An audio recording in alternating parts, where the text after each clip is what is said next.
Prince William speaks with former clients Jason, Heather, and Grace in the art room of Spitalfields Crypt Trust in Shoreditch, London. Photo Getty. Carl McDonald. 12 hours. Wednesday, September 20, 2017. Prince William has used a visit to a drug addiction charity in London to ask about whether drugs should be legalized.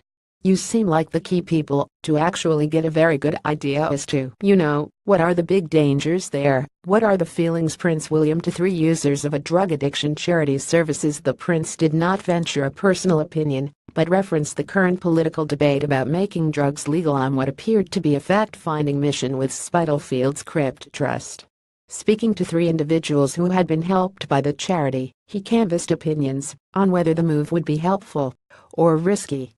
Can I ask you a very massive question? It's a big one. There's obviously a lot of pressure growing in areas about legalizing drugs and things like that. What are your individual opinions on that? I know it's a big question, but you seem like the key people to actually get a very good idea as to, what are the big dangers there, what are the feelings. Actual help. Prince William talks with volunteer Bernard Bristow at the Trust. Photo Getty. Support for legalization among British political parties. Conservatives no, Labour no, Lib Dems legal, regulated cannabis market, decriminalise other drugs and reduce sentences. Greens sympathetic to a new approach. UKIP no, SNP supports medical use of cannabis. Heather Blackburn, 49, said she thought the legalization of drugs was a good idea and that money was wasted on drug laws. She added, most of the people I've known in recovery, 95%, had massive trauma and terrible stuff happen to them, and using drugs to cope, and then you get put in prison, you don't get the facilities and the actual help you need, you get punished. Which is not going to help anyone taking drugs, it's going to do even more harm, I think. When William asked, so there needs to be more of a social element to it, she replied there should be more help, such as psychiatrists, so people could turn their lives around earlier. The Duke added, so prison doesn't tackle the root cause of why someone is taking drugs, and Ms. Blackburn replied, no, it just punishes what you've done, not the reasons why.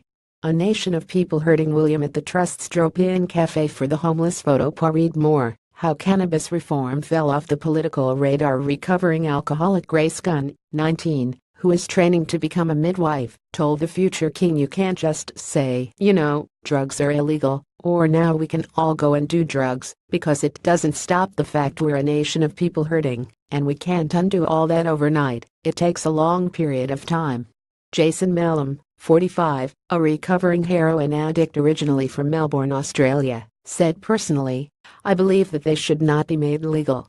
William's brother Prince Harry was sent to a drugs rehabilitation clinic in 2002 after he admitted drinking alcohol when underage and smoking cannabis. The Prince of Wales was believed to have sent his son to visit Featherstone Lodge Rehabilitation Centre in Peckham, South London, where he talked to heroin and cocaine addicts. The government said in its drug strategy published in July, we have no intention of decriminalizing drugs. Drugs are illegal because scientific and medical analysis has shown they are harmful to human health. Family breakdown. Read more. Ian Burrell. Soaring spice use by inmates shows prohibition is ineffective. Drug misuse is also associated with much wider societal harms, including family breakdown, poverty, crime and antisocial behavior. We are aware of decriminalization approaches being taken overseas, but it is overly simplistic to say that decriminalization works. During the snap election campaign in June, Labour also made clear that it does not support decriminalization. But William's question to the recovering addicts was welcomed by Danny Kushlik, head of external affairs at Transform, a charitable think tank that campaigns for the legal regulation of drugs in the UK and internationally.